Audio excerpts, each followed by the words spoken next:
Recipe cauliflower chilli. வாங்க எப்படி செய்கிறதுன்னு பார்க்கலாம். அதுக்கு ஃபஸ்ட்டு காலிஃப்ளவரை இந்த மாதிரி கட் பண்ணி எடுத்துக்கோங்க. இப்போ நம்ம காலிஃப்ளவரை சுடுதண்ணியில் போட்டு எடுத்துக்கலாம்.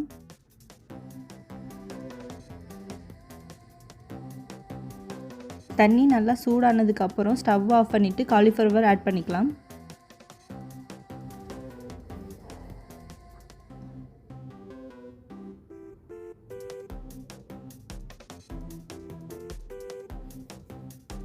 இப்போ இது கூட கொஞ்சமாக உப்பு மஞ்சத்தூளும் ஆட் பண்ணி நல்லா மிக்ஸ் பண்ணி விட்டுட்டு ஒரு 5 மினிட்ஸ் அப்படியே விட்டு எடுத்துக்கலாம்.